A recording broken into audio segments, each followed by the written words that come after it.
اعوذ باللہ من الشیطان الرجیم بسم اللہ الرحمن الرحیم السلام علیکم ورحمۃ اللہ وبرکاتہ۔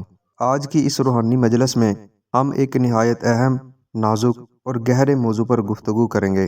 آج کا ہمارا موضوع ہے شریعت اور طریقت کا تعلق۔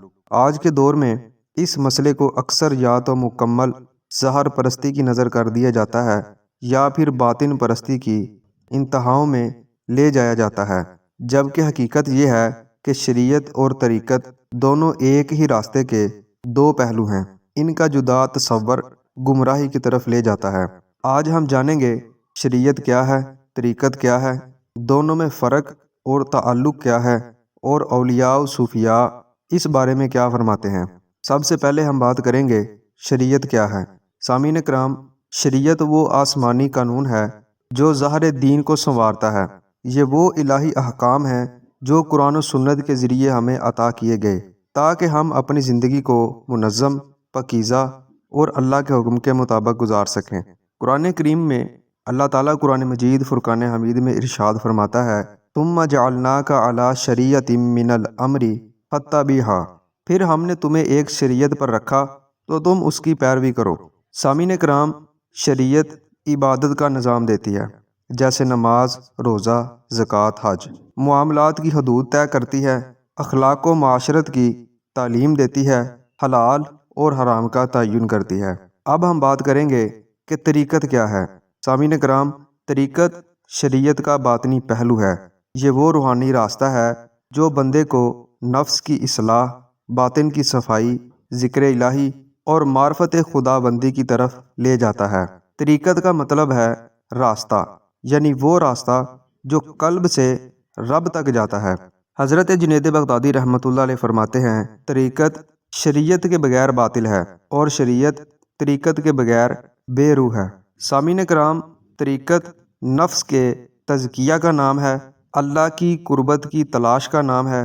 شیخ کامل کی صحبت اور روحانی مجاہدے سے دل کو پاک کرنا طریقت کہلاتا ہے۔ ذکر، فکر، مراقبہ، خلوت اور ریاضت جیسے ذرائع اختیار کرنا طریقت کہلاتا ہے۔ سامعین کرام، اب ہم بات کریں گے شریعت اور طریقت کا باہمی تعلق کیا ہے۔ شریعت بدن کا عمل ہے، طریقت دل کا عمل ہے، دونوں لازم و ملزوم ہیں۔ حضرت شیخ عبد القادر جیلانی رحمۃ اللہ علیہ فرماتے ہیں، شریعت وہ درخت ہے جس کی شاخیں طریقت ہیں اور اس کا پھل معرفت ہے، یعنی شریعت بنیاد ہے، طریقت سفر ہے اور معرفت منزل ہے۔ جو صرف طریقت کو لے اور شریعت کو چھوڑ دے وہ گمراہ ہے، اور جو صرف شریعت پر رک جائے اور طریقت کی راہ پر نہ چلے وہ بندہ حقیقت سے محروم رہ جاتا ہے۔ حضرت علی رضی اللہ تعالیٰ عنہ آپ فرماتے ہیں، علم شریعت بغیر طریقت کے کمال نہیں پاتا اور طریقت بغیر علم شریعت کے زوال ہے۔ حضرت داتا گنج بخش علی حجویری رحمۃ اللہ علیہ فرماتے ہیں، جس نے طریقت میں قدم رکھا مگر شریعت کی پیروی نہ کی وہ ہلاک ہوا۔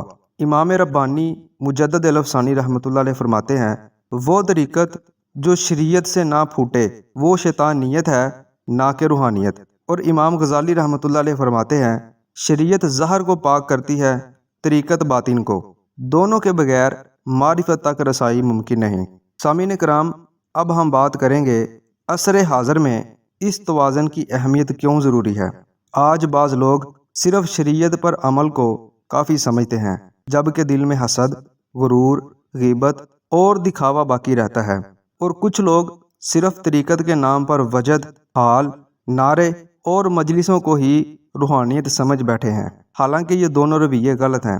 نجات کا راستہ ہے شریعت و طریقت دونوں کو ساتھ لے کر چلنا۔ ہمارے آج کے موضوع کا خلاصہ یہ ہے، شریعت اللہ کی طرف ظاہر کا راستہ ہے، طریقت اللہ کی طرف باطن کا راستہ ہے، دونوں کو ملا کر ہی دین کامل بنتا ہے۔ ہر سچا ولی، صوفی یا عارف پہلے شریعت پر چلا پھر طریقت کے سمندر میں اترا۔